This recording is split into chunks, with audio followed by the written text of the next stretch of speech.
Welcome back, guys. This is the next episode on Shopify Podcast, where I'm talking about any topic that comes to mind, anything I notice around me. And this particular episode is about what is advice people try to give you, and their whole philosophy is it's worked for me, so therefore I'm sure it's going to work for you. A lot of these people don't understand that what may work for one person doesn't always work for the other one, and also the advice they've given, it might not even be the path that someone wants to choose, because we are all different, we all have different interests, and it doesn't mean just because something has worked for you, that's exactly how I want to operate and go into following your set rules that you've put into how you've applied yourself. Now, it's very hard to work out what you want in life, but it doesn't make it any easier having people push you in one direction, pulling you left and right. So we get advice from every corner, and the only thing I could say is that through the advice given, if you look at it as a recipe and take what you can from it that might work for you, great. But as long as someone's trying to not push and change your path to something completely different to what you're after, because that will always just lead to either an argument, or if you do feel bad and have to take their advice because they might know something you don't about yourself, you'll find yourself chasing a dream that was never in your plan. So you could either follow what they say and don't say anything and just continue into a job that you might condition yourself to make the most of, or you can follow your own path and only take the formula that has made their jobs work for them and see what you need to do for yourself. Because if you focus only on getting to the end without knowing is that end where you want to be,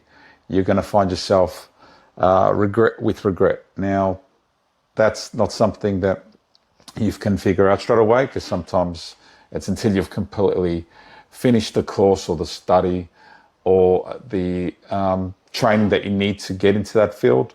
But sometimes people do feel they have to hit the wall before they realize that wall hurt or that was not where they wanted to go. Isn't always the ideal, because it could be a lot of waste of your time. So best to try and write down in step forms what you like, what you're chasing, because we all have our ultimate dream where we could be in our perfect ideal job, but that's only very few people that manage to get into roles that they 100% love, because in a lot of jobs there's going to be aspects that you don't like, but you can't be childish about it, and you can't just drop a job the moment something with discomfort comes your way. So best thing you can do is learn from that experience. That's part of maturing up and growing up, and realizing that it's not always going to be things you want to do that you have to do. Outside of a job that you're doing, money is something that needs to come regularly enough that you can support yourself. So if you're just waiting for the perfect job without actually working, outside of the fact you won't have any money to then do the things that you want to enjoy in life, you'll be waiting for the optimum job, which isn't always the case. Sometimes a job is just a job, and a career is something that not everyone is lucky enough to follow through with.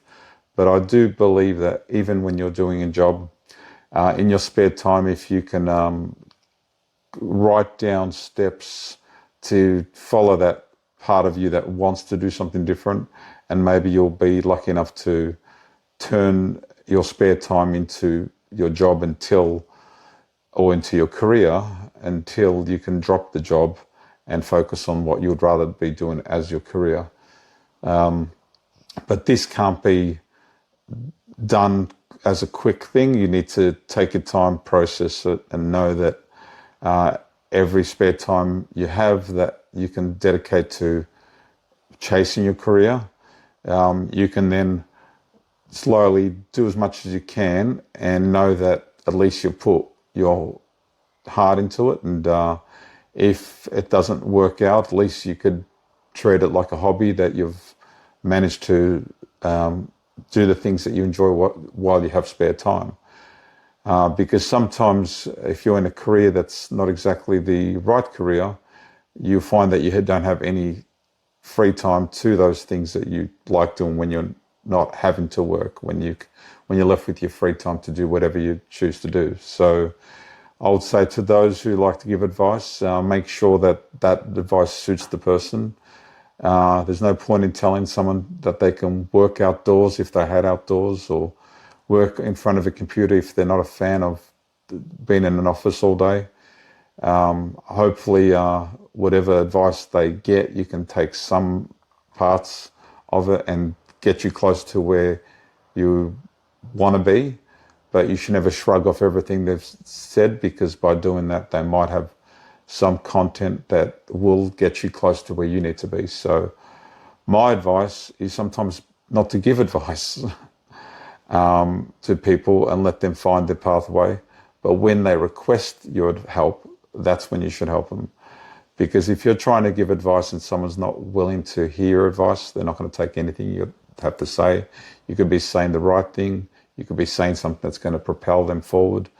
But if they're not an open person to the fact that you might be giving them something that they could use, it's best to wait until they're ready for that. It's because everyone has their time of working themselves out, and when they need help, a lot of people will ask for advice, or they'll see that you're happy in what you're doing. Maybe they can mirror that happiness by following some of the things that you did to get to where you needed to be.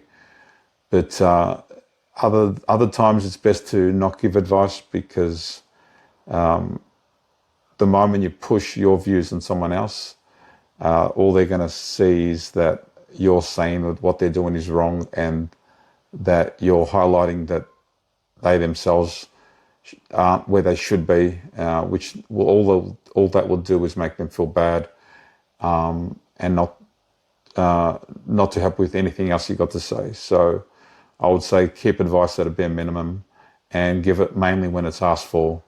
Or if you're going to give the advice, make sure it's focused on their interests, because if they can see that you're taking in consideration the kind of person that they are, they're more likely to take in what you got to say. So anyway, that's enough for this particular episode, and I'll see you I'll speak to you on the next one.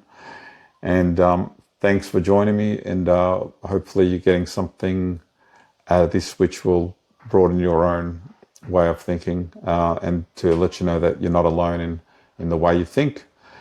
And I'll see you on the next one. Thank you again for joining.